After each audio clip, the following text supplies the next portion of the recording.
The latest attempt for humans to touch Mars is nearing its target. It's this search for life on Mars that's really the excitement of the mission. The odds of success are dismal. I think that the science that the mission will return will be outstanding. The Phoenix Mars mission has only one chance to land and one chance to discover water and life on the red planet. We're getting to the hard part now. Hundreds of mission scientists and engineers agonize, while millions of other Earthlings dream.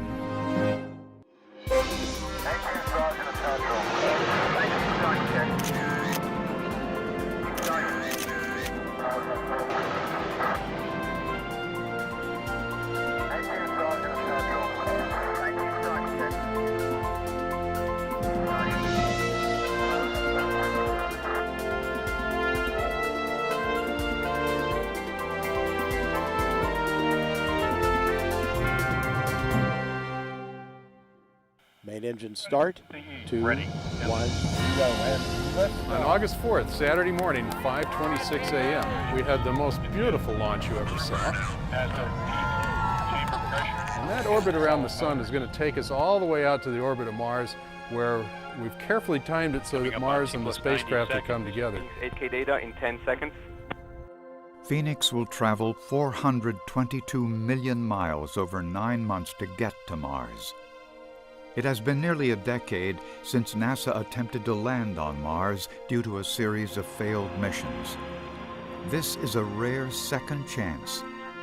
The Phoenix arose from the ashes of the catastrophic Mars Polar Lander and uses many of the components from that mission and the canceled Mars Surveyor mission. Shortly after launch, a TCM is on tap, a trajectory correction maneuver.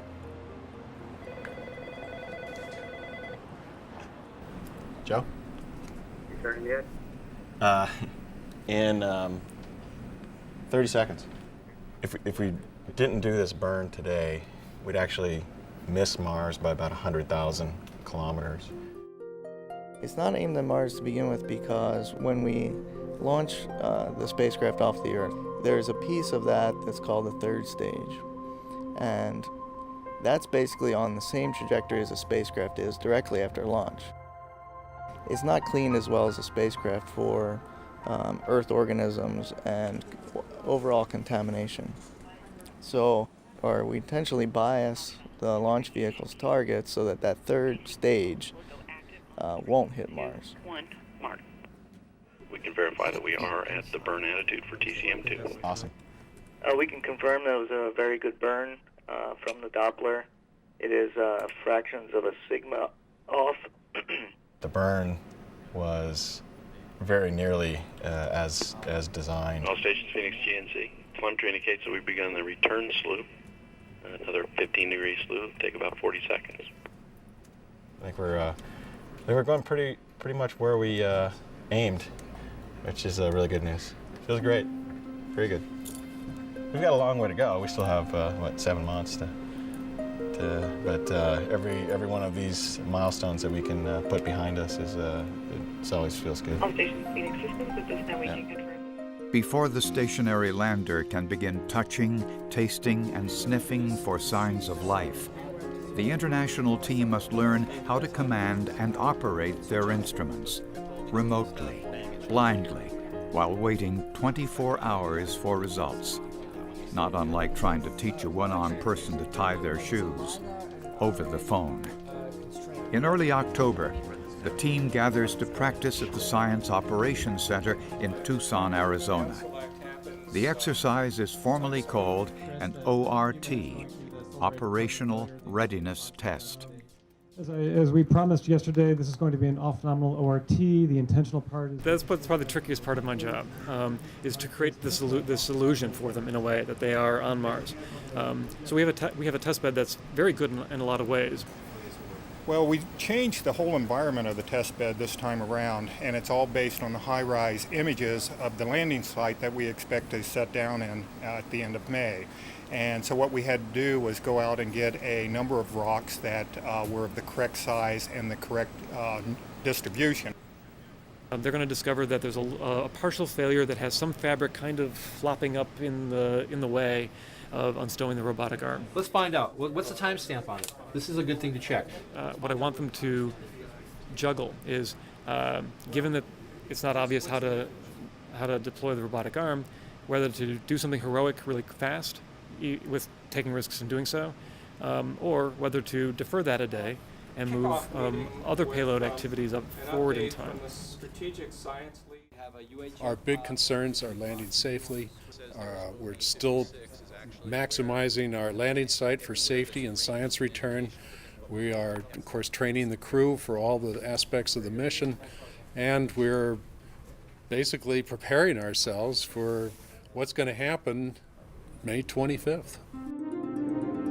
On that date, Phoenix has one chance to survive EDL: entry, descent, and landing. 7 minutes of terror while the spacecraft enters the Martian atmosphere, slows down while descending, and then lands safely on the surface. More than half of all landed missions to Mars have failed.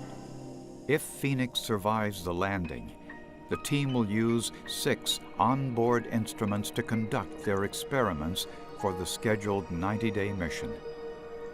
The TIGA, or Thermal and Evolved Gas Analyzer, will sniff out organics and compounds in the Martian soil and ice. The Microscopy, Electrochemistry, and Conductivity Analyzer, or MECA, has a probe that will measure humidity, 2 microscopes, and a wet chemistry lab that will taste the soil for chemical properties like acidity, saltiness, and composition.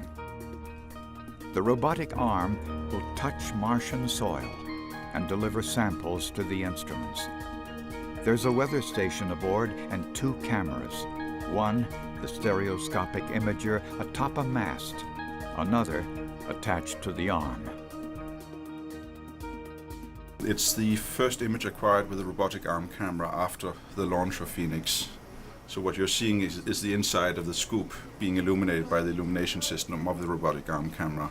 It tells us, first of all, that we can still take an image after launch, which is a bigger thing than people normally realize because a launch is a very violent thing. Lockheed Martin in Denver operates the spacecraft under the command of the Jet Propulsion Laboratory in Pasadena. While everyone wants a safe journey and landing, no one likes a safing event. The Phoenix is trained to turn itself off and go into the safe mode when something unexpected and possibly catastrophic happens. We had one safing event. That turned out to be due to a cosmic ray hit, so that was an expected condition. The vehicle's doing great. The health of the vehicle is wonderful. We have done a lot of the payload checkouts. Then we'll go through another series of in-cruise calibrations with the payloads, and then we get close to our preparations for EDL, where it gets really exciting. It will be intense. It will be a very tense build-up, and it goes very quickly. It's extremely difficult. I mean, it is very difficult what we're trying to do here, and you can't get overconfident. Once you get overconfident, that's a sure sign of failure. What Phoenix is trying to do is first to land successfully, and then to accomplish its science goals. Their aim is to assess both the climate and geology of Mars, also to determine if life ever existed on Mars and whether it could be habitable in the future. To be habitable, water is critical. NASA's interplanetary mantra is, "Follow the water." In order to achieve all this, Phoenix's payload is full of intricate and precise instruments, none more so than TIGA. The TIGA instrument itself is actually doing quite well. We have 2 versions. There's the flight model, which is on its way to Mars right now. The other version, the engineering model, we keep here in the laboratory, and that's one that we use for testing all of our command sequences on and make sure that when we command the instrument, it does what we want it to do. Sometimes it has a nasty habit of doing what we tell it to do rather than what we want it to do. And of course, we run these tests so we can fix up and make sure we tell it what we want it to do. and 15. This is another opportunity to make sure that what we're running is consistent with what we've modeled and tested in the past, to make sure that we're not going to exceed those current limitations on the spacecraft and inadvertently mess somebody else's experiment up, or the mission in general. We hit start ramp at the beginning of this, and it's proceeding. In charge of the science portion of the mission is the principal investigator, Peter Smith. He brings to the Phoenix mission his gut-wrenching lessons from the failed 1999 Mars Polar Lander mission. Part of being a PI, it's a little bit of being a psychologist, you know, because people do get stressed and they do get anxious and they do worry that the years that they've put into this mission won't return the kind of wealth of science that they had hoped, or the engineering excellence that they expected to get. And so people do stress out, and it is my job to try and calm the waters and make sure that, you know, Mr. A and Mr. B are actually talking to each other again. Remnants of the dig somewhere else other than Truthfully, I've enjoyed it an awful lot. And not so much I'd want to do it again right away, but it's been a heck of a good experience for me.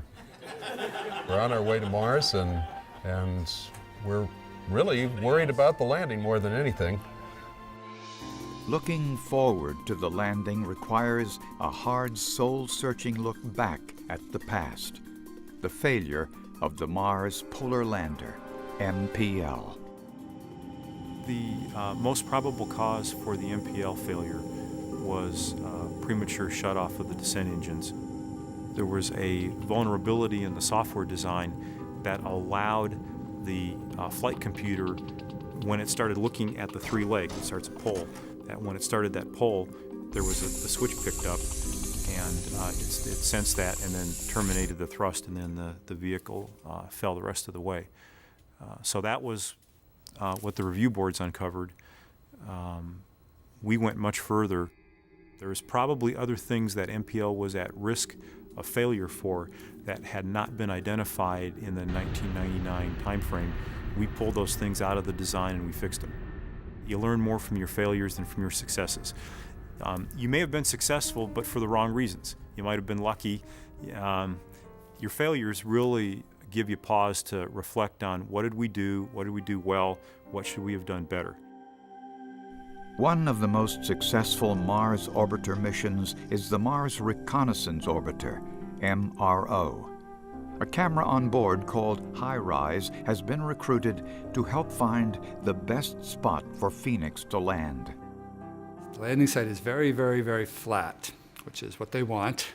And it's what they want for two reasons. One, for the safe landing, but second, one of the reasons it's flat may be the history of water and water ice, which is what they're there to study. This has been analyzed in great detail. The chances of a failure due to a rock is less than 1%. We were planning a picture at the predicted location of Phoenix within a day of its landing. Potentially there could be a problem, and potentially the images could help solve the problem. Now, if there was no HiRISE and if they'd landed in the original site, their chances are still better than 50% that it would have succeeded. And in fact, we've imaged the past landing sites of the Viking landers, for example, and there's a lot of rocks in those areas. And you know, basically, you know, we got lucky. And we could have gotten lucky again, but it's much better to know what you're dealing with and not rely on luck. To reduce the dependence on luck, Phoenix relies on NASA's 40-year heritage of missions to Mars. Peter Smith's family legacy provides him with the foundation needed to lead this mission. My father discovered a cure for yellow fever. So his scientific career as a medical researcher was something that was just taken for granted in my house, you know. But my mother, on the other hand, who knew nothing about science, was an opera singer. And when her friends came over, they were all musicians. So I always thought I'd do something great. But by the time I was 40, I wasn't doing it, and I was thinking, well, what about fate, you know? Maybe it's passed me by. But things have turned out fairly well for me. I have a wonderful wife that keeps me balanced. She and I love to do things together, and when I come home, I'm home. Me, I'm working with clay all the time. kind of reverted back to 3rd grade, and Peter keeps me back into, thinking. No one believes me, but barnacles are actually a crab. It's a huge benefit I get to reap in the fact that I'm learning, all about Mars and geology and atmospheric science. It's something I never would have had the opportunity to be involved with. But you always liked geology. I've always been a rock hound, that's definitely true. So it's no accident that, Dana and I really get along well, both in the science side and the art side. That's something I think we both treasure. On May 25, 1961, President John F. Kennedy boldly challenged the nation. I believe that this nation should commit itself to achieving the goal, before this decade is out, of landing a man on the moon and returning him safely to the Earth. He also alluded to even more exciting and ambitious exploration of space, perhaps beyond the moon. 47 years later, to the day, that exploration will be Phoenix landing on Mars. With only 27 days to go, the team is practicing for the last time their one chance at landing safely.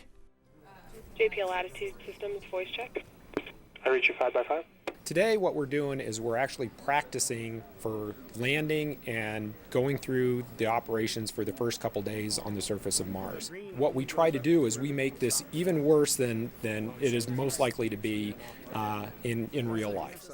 Just want to make sure that it's up and running before crew stage separation.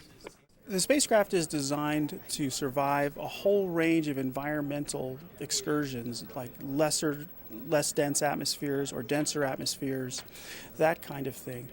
As far as component failures or parts on the spacecraft that might fail, the spacecraft is what's called single fault tolerant, meaning that any single component, if it fails, can cause the failure of the mission.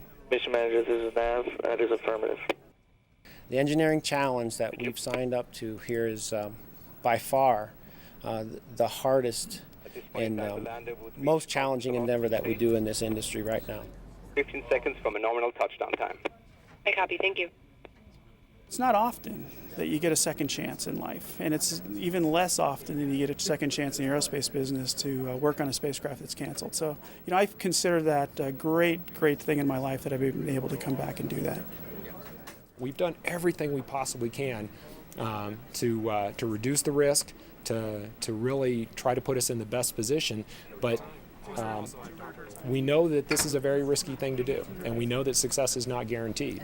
It's not like we can go into orbit and revolve around the planet looking for a nice soft spot to land in. We're on a trajectory that's going to take us directly in the atmosphere, and we're done. There is no go, there's no delay. Okay, that's for turbulence. There we go. Yep. Very nice. In 7 minutes, we're going to know whether it's successful or not. Okay, copy that.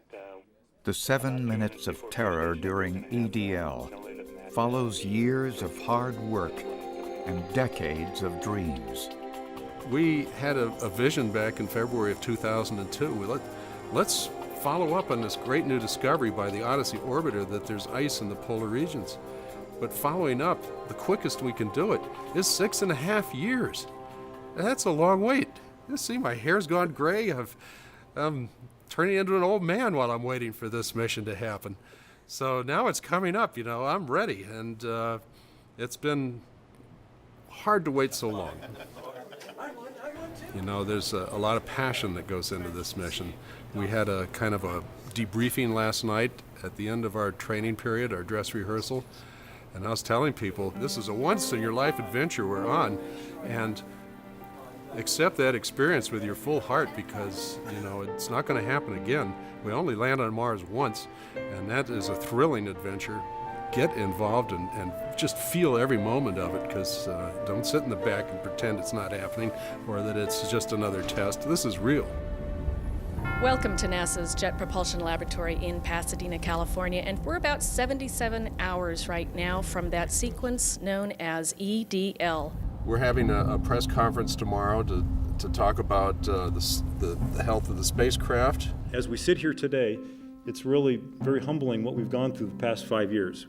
Hopefully the whole world is watching with us because this is really a mission about the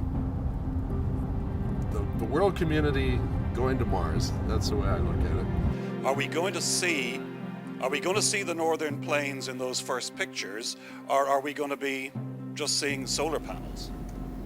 Today we are 1 day away from the entry into the Martian atmosphere and the descent and landing at the North Polar region of Mars. If we land successfully and if we're able to do the science that we've designed into this mission, I have every expectation that we'll be able to rewrite the textbooks.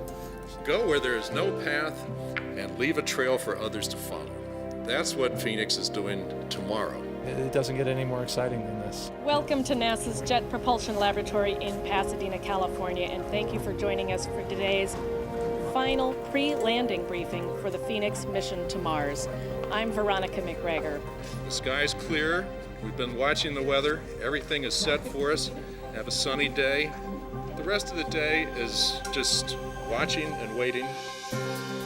Atmospheric entry on my mark. 5, 4, 3, 2, 1, mark. Expected peak heating rate in 1 minute and 40 seconds. Standing by for a possible plasma blackout. For those in another room, the question was, is what's going to happen to the lander, I guess, after the mission's over, and whether wind and other things might move it around. So it takes us 8 hours to get up to 12,700 miles an hour, and then we have 7 minutes to take that velocity down to 0. You'll see him scream, and you'll probably see me scream, and then I'll run off and get some champagne. At this point in time, Phoenix goes normally through peak heating.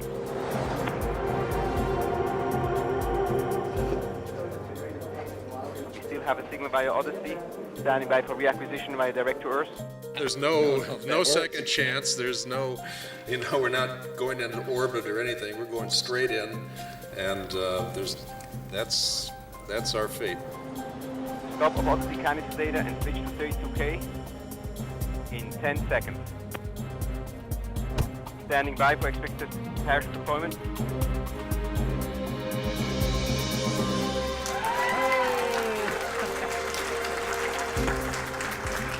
Parachute deployment trigger detected. Heat shield trigger detected. Ground relative velocity 90 meters per second.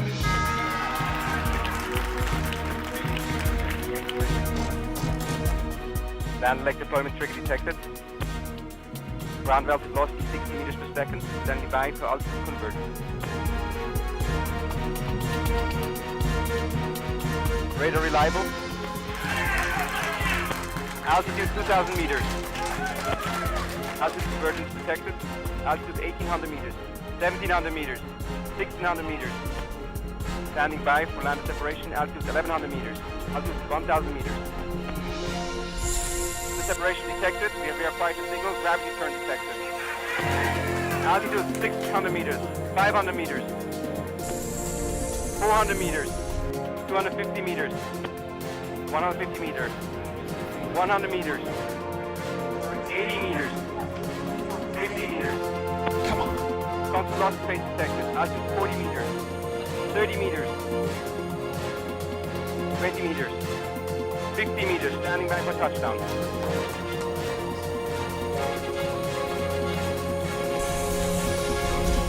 Touchdown signal detected. Landing sequence initiated.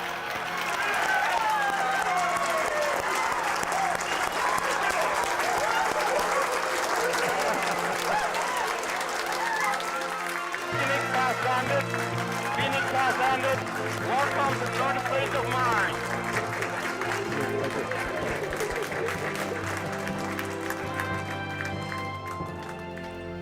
So far, the only confirmation of success is a collection of ones and zeros, raw data. It will take another 90 angst-filled minutes to receive pictures of Phoenix's new home. Congratulations. Thank you. The pictures are going to come down roughly 2 hours because we have to wait for Mars Odyssey to come around for one more orbit.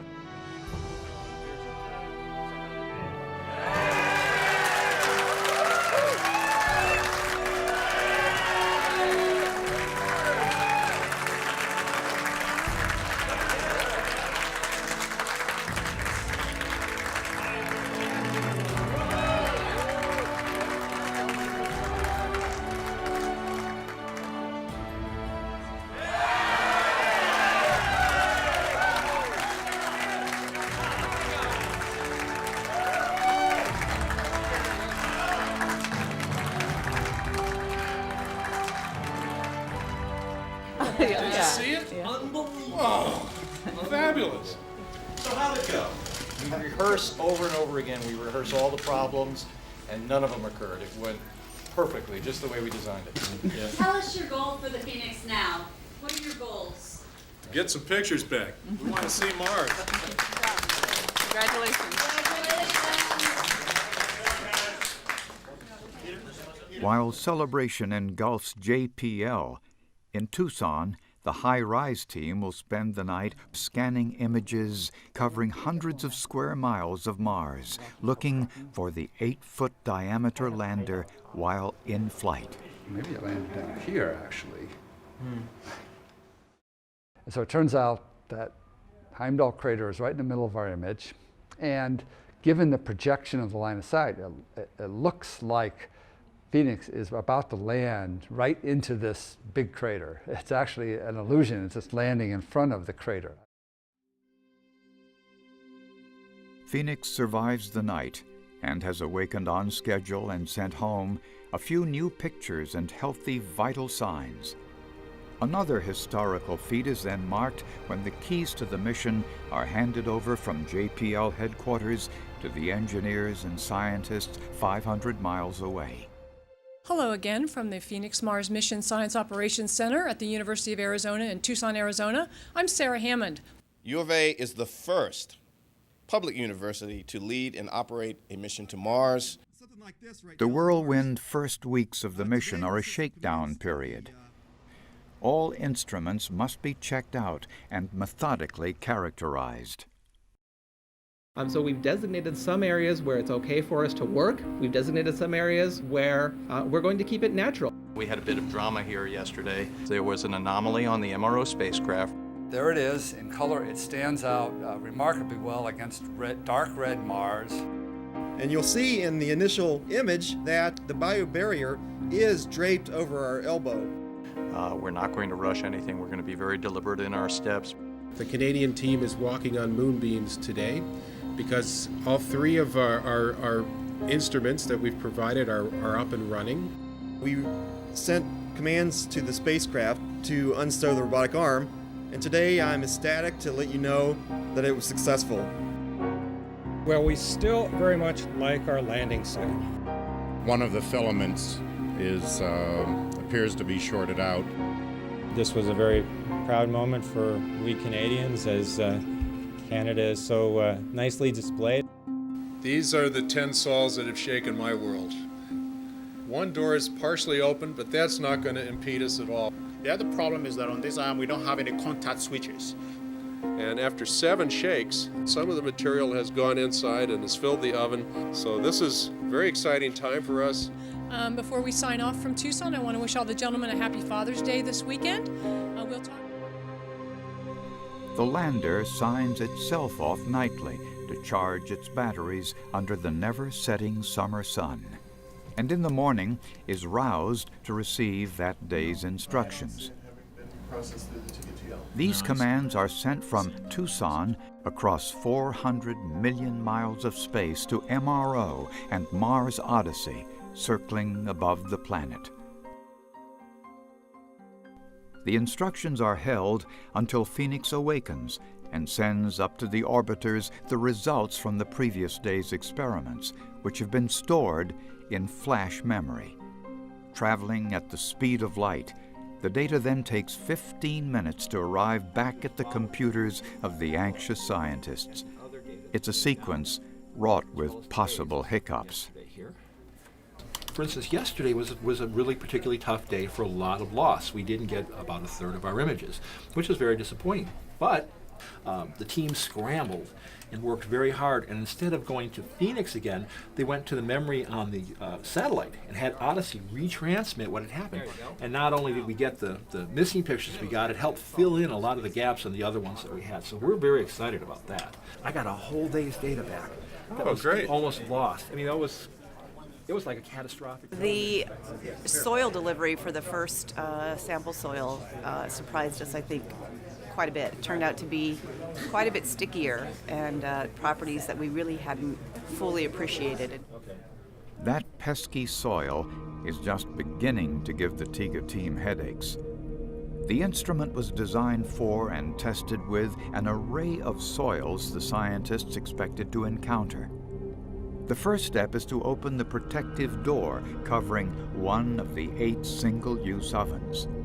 Then, soil is dumped onto an initial sifting screen to diffuse individual grains.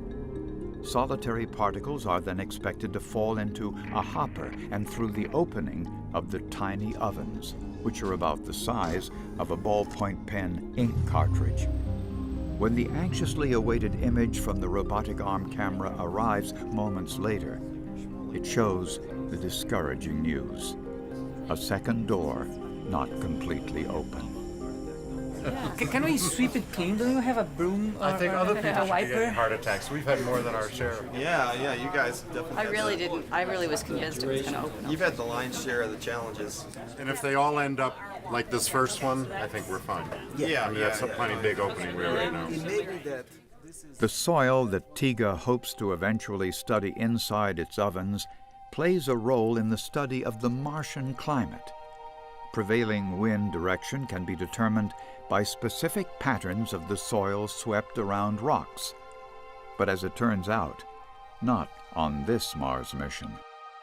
None of these wind streaks or soil behind rocks as we have seen on, I think, every other landing site on Mars.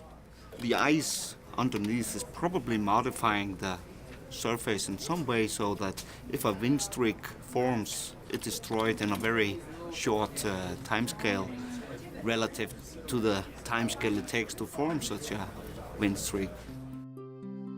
While much of the Phoenix team continues trying to discover water, the wet chemistry experiment on Meca has brought its own water to mix with the soil. In the quest to discover signs of life, Meca tastes the soil to quantify its chemical properties.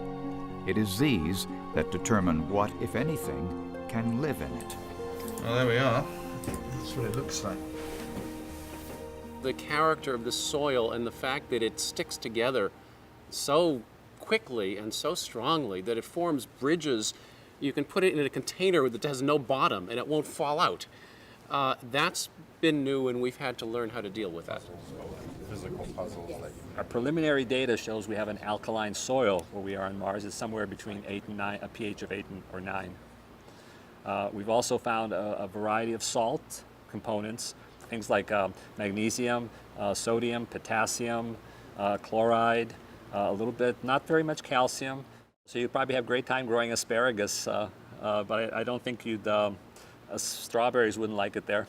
And then I have a bunch of graphs here showing this is magnesium, and these came out beautifully. If we found material that was the strength of Clorox bleach and sulfuric acid, it would have been pretty hard to imagine life. But what we found are limits that are reasonable. You know, on life as we know it would not have a problem there if that material was here on Earth. One problem for the Earth-based scientists and engineers is adjusting to living on Mars time. Each Martian day, or sol, is 40 minutes longer than Earth's, meaning the start of every work shift begins later each succeeding day or night. Tactical mission manager is like the captain of the ship. You know, when everything's going well, the captain has the helmsman steering and the navigator navigating and the engineer taking care of everything below decks, and the captain stands around with his arms folded, looking contemplative and authoritative. I don't get a lot of time to look authoritative and contemplative.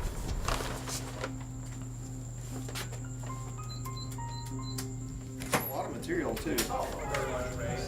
There was just 2 holes in there. Just 2 holes. Just 2 holes. Yeah. Okay. Cool. On the back of the arm is this little Dremel tool, right? The rasp, we call it. And we put it down against the soil and spun the rasp, which digs up material and actually puts it in the back of the scoop. And we did a rasp, and then we moved over and we did the second one. And it produced looked like nice fine grained material that has a good probability of getting through the screen on the TIGA, which is that's sort of a holy grail that we're sort of working toward. You can see we got a nice little bit of material in the scoop. So that tells us that the maneuver performed beautifully. It's a lot of material too. Okay, let's get started with the midpoint meeting. Jim, you want to take us through the spacecraft report and what we got on the pass? Okay, TDL. All the instruments look healthy except for Tiga, who is still safe. Tricia, do you know how the pointing was specified for the SSI images of the RASP holes? I know. I know they were a little lower, but I'm not entirely sure. I know Sheree was looking at that. I think so. A little lower is an understatement. You guys got lucky to have it in the image at all. Yeah, the pointing was wrong. No, the pointing was not wrong. The pointing was to try to get as much as the scrape area, the area we wanted to scrape, so that we'd have the DEM of that area, as well as incorporate the RASP holes. It's a balancing act, and that's where my job ultimately comes down to is making sure that we do the most we can without hurting ourselves and leaving ourselves so we can do more tomorrow. The team works feverishly attempting to deliver an icy soil sample to Tiga. The best chance to find organics on Mars lies inside the ice. During summer, the only ice to be found is under the soil. And at minus 90 degrees Celsius, it is as hard as a sidewalk. When exposed to the sun, it sublimates or directly vaporizes soon after it's dug up. Phoenix's study of Martian water includes looking for ice not only in the soil and below the surface, but sometimes on the surface and in the atmosphere. We've been able to take humidity measurements for the first time, and we're measuring the humidity near the ground and then up in the atmosphere with our robotic arm, an instrument that's placed on the robotic arm, so we can measure from the ground up to about 2 meters above the ground, and we can see that it changes the further up that you go. And that's really interesting because that's probably telling us something about how that water is exchanging with the surface. We've also been able to see some frost formation, day by day, and even, perhaps following the shadows of rocks. These shadows lengthen near the end of the 90-day mission as the sun drops lower in the horizon. That looks excellent. The robotic arm and Tiga team scramble to refine soil delivery techniques. The climate team continues to measure temperatures, clouds, wind, and moisture. The imaging teams shoot and analyze thousands of pictures near and far. After a week of practice, all eyes focus on Tiga when the lander phones home. Yeah, we got dirt in the oven. Oven's closed. Which RPC do you want? 6. So we're heating. Current or voltage? Come on. Oh, here we go. It's just starting to come in. We went and did some scraping and then used the scoop mode, kind of a grab and go, got that material, and then poised it above Tiga and sprinkled it in, and they have an oven full signature. So they're in the process now of analyzing the data and looking for what phase changes have taken place. Yeah, it looks like we did close on the first shake. So we're on our way. We're beyond the whole issue of the Tiga delivery and now looking at the rest of the mission. We did get the oven closed. You did? Yep. Or the oven full. Full? Full. But the important thing is after the third try in the last week to get a sample into this Tiga oven, we have succeeded today. Green. Yeah, we got a water signal. Water. Dad, Bill, you discovered water again. Yep. Water on Mars. Okay, can we be happy now? We can be happy. Hey, this is a stellar day for us. We have waited so long, actually a full month, to get a sample into Tiga that would show that we have H2O in the ice. And today is the day that we can prove that. And now we start several days of activity to really flesh out all the impurities that are associated with this ice, including minerals that have been created in water-rich environment, liquid water-rich environment, and perhaps an organic signature, who knows? That's kind of the holy grail for I'd us. like to offer a toast to the Tiga team Who makes sampling Mars look easy? Not all discoveries are so immediately confirmed or celebrated. Last month's Mecha experiment identified an especially unexpected substance, one that on Earth can be toxic. Its detection took the team by surprise. Get excited, guys. Well, we're speechless. In our first wet chem experiment, we actually detected one of the very strong signals was a signal which we at first couldn't identify. It narrowed it down to pretty much being a perchlorate signal. At this point, we're reasonably sure it is. Yeah. It changes the chemistry of Mars in some ways. There are organisms on Earth, microbes, that utilize perchlorate as an energy. It's a high-energy food. There are plants that take up perchlorate and store it, in fact, and so it doesn't have a negative impact in terms of that. Just before the scheduled end of the mission, because of the momentous discoveries, NASA offers a 30-day extension. A valuable TIGA oven then tries to confirm the same material, though from a different trench. Perchlorate is essentially a mixture of chlorine with a large number of oxygen molecules, or oxygen atoms. And so when you heat it up, it decomposes and gives off oxygen and chlorine as decomposition products. No? Oh, cool. No oxygen or chlorine. Unfortunately, we didn't see the chlorine come out this time. All right, well, we'll tell heck the news, I guess. Okay. We wanted to get a confirmation if we could, but it's the way science works sometimes, and sometimes you get questions answered, sometimes you just have to ask more questions.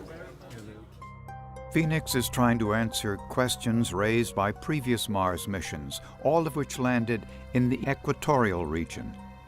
They discovered the mineral that on Earth is used to make Epsom salt. Phoenix, by contrast, landed in the polar region, atop debris ejected from an impact crater. The difference in the aqueous chemistry for the soils that we have at the Phoenix site as opposed to the other 5 places where there are clearly magnesium sulfates. We don't seem to have that here. So that gets again to the unique geologic setting, being on top of a partially eroded ejecta deposit and placed as a debris flow or a mud flow, and then being in a zone where the ice table moves up and down dramatically as the orbit of Mars changes. And that's fluxing a lot of water in and out and probably changing the salt chemistry of the soil. Even with the mission extended and the delivery technique refined, Phoenix's days are numbered. But it was designed as a terminal mission. From the outset, it was known the sun would vanish and carbon dioxide ice several feet thick would encase the lander during the winter. Every day, the team anxiously waits for the data confirming that TIGA has filled another oven. So I'll know the moment it starts coming. It's less than 10 minutes between the time that they actually acquire the sample from the soil and deliver it to TIGA. And we got to keep that time as low as we can, too. They were able to do a practice delivery to cell 0 by shading the inside of the scoop the entire time, and then they collected the ice fine and it delivered successfully out of the scoop onto our screen using the shadow from the SSI instrument that passes across TIGA for a short period early in the morning. Any minute. Any minute. Nope, data. Okay. Data. It's coming. Come on, baby. Channelized. We didn't say We're safe not is safe false. yet. We're not safe yet. We're not yet. Hang on. Wait for it. The goal for the next 10 days is to fill as many of the remaining ovens as possible, and then do the science and ramping on them end of September, October. Is this going to torture us and make us wait? Nope, there's stuff. Hang on, that's coming. You got something? We've had channelized that's been coming. And we did not safe and we did not fill. They can't be. Okay. Yeah, we're not seeing it. It isn't there. We're not sure we turned down. Looks we're almost seeing- like we. This is not a failure. That's right. The ever-sinking sun compounds attempts to successfully fill TIGA ovens. It's one sign of the rapidly approaching end of the mission. As the days get shorter, there's less power and time to fill ovens, to bake samples, and to find signs of life. Yeah, it's coming. Ah, we saved.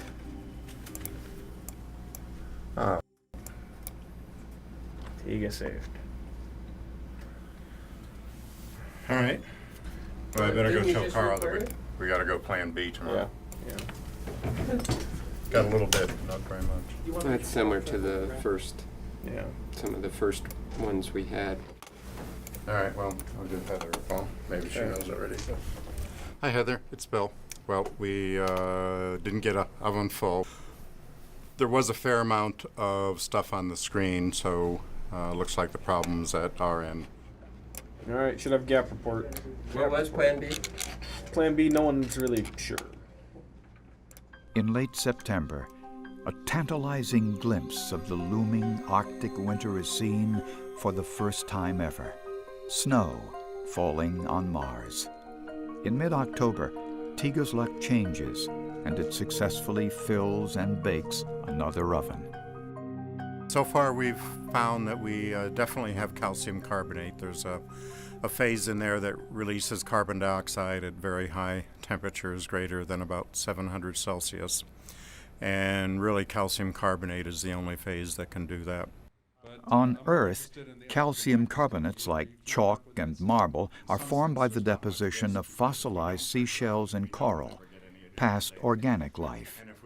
We have other data that we're collecting at low temperatures, and we see a release of carbon dioxide at low temperature. That's really kind of interesting because it could be one of two things. It could either be other forms of carbonates that will release carbon dioxide at very low temperatures, or it might actually be organic molecules that are actually converted to carbon dioxide because the Mars soil is actually a strong oxidizing agent. As the search continues for organics amid the toxic perchlorate, daylight and therefore power levels fall to new lows, and the mission itself changes.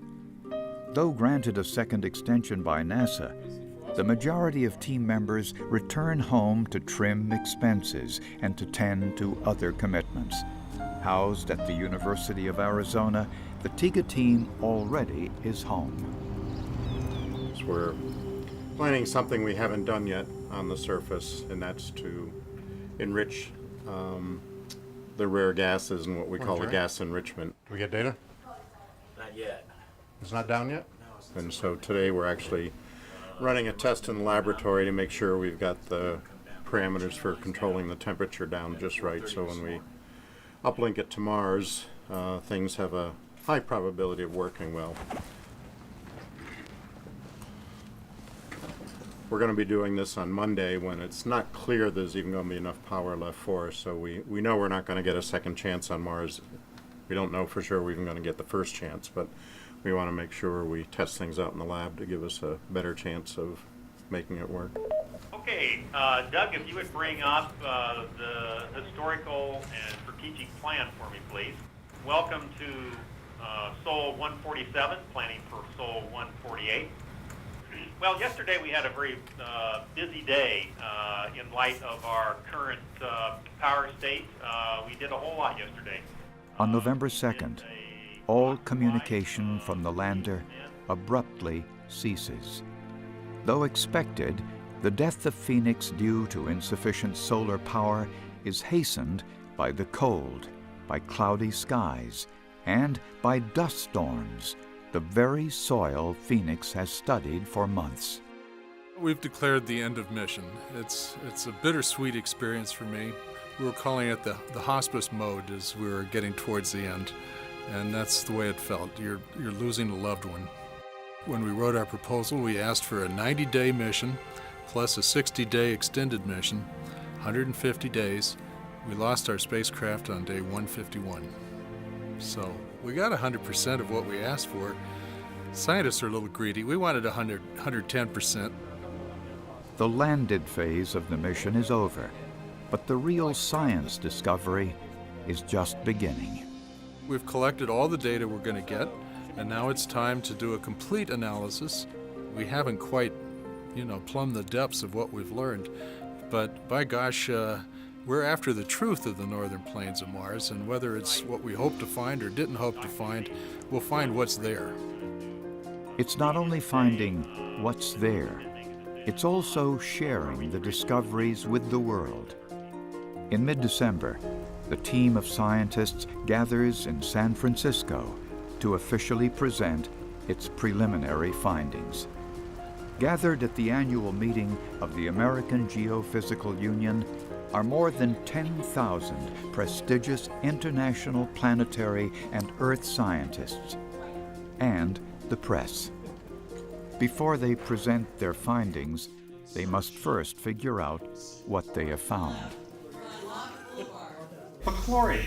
What in the world is perchlorate doing to everything? Nobody knows what a magnesium sulfate is in the press world. Well, they can't eat organic compounds on Mars because there aren't organic compounds there. How do we put this together for tomorrow's presentations? It's certainly provocative.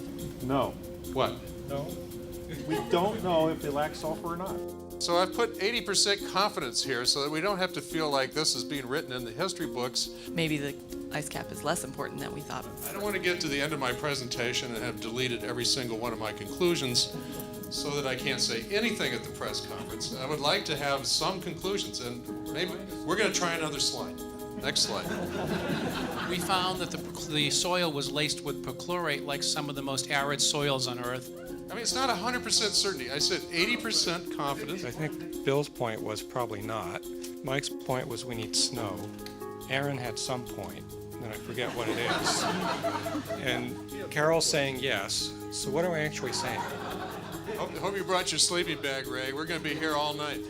I would say, as unequivocally as one ever does in this business, have determined that we've got calcium carbonate.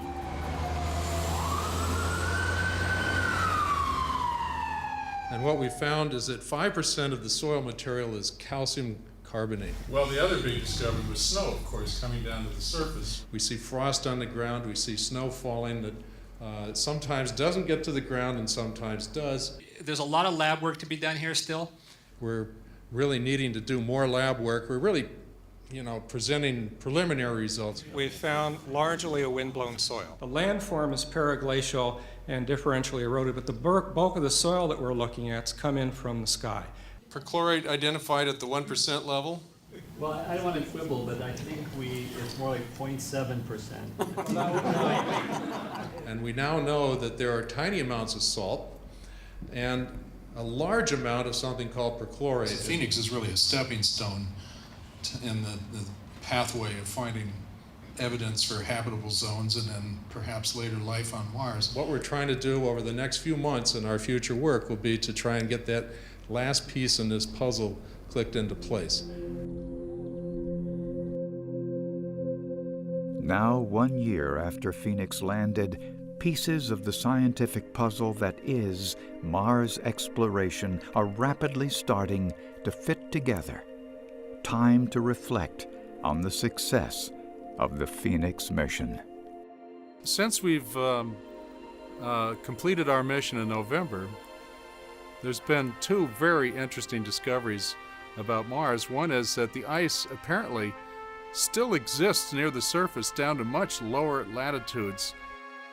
The second thing is finding methane coming out of the ground on Mars and trying to understand the implications of that.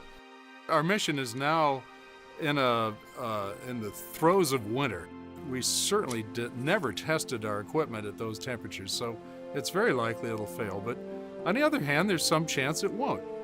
And because of that, we'll be listening in October to see if we can hear any attempts from the spacecraft to communicate with the orbiters that are currently orbiting Mars. If we are lucky enough to recover this spacecraft, we still have one oven left that has not been used. We can potentially use one of the chemistry cells. We can use some of our microscopic cells. and our cameras work, and the weather station works. And finally, there's no reason why the arm wouldn't work either, so we can still dig. So we'll probably got 75% of our capability left if it all comes back in a functional form. That's my greatest hope, that we do get to see it again. Rise yet again. It's a good name, isn't it? Phoenix.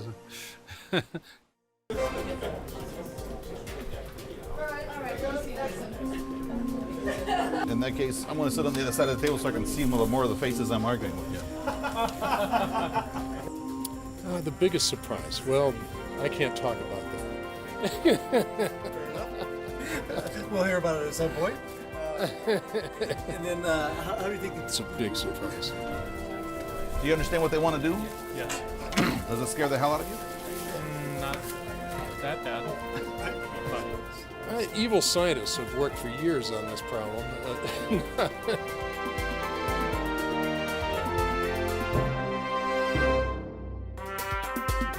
Learn more about the Phoenix Mars mission on the web at this address. Phoenix Mars Mission Onto the Ice is available on DVD. To order, visit us online at shoppbs.org or call PBS Home Video at 1-800-PLAY-PBS.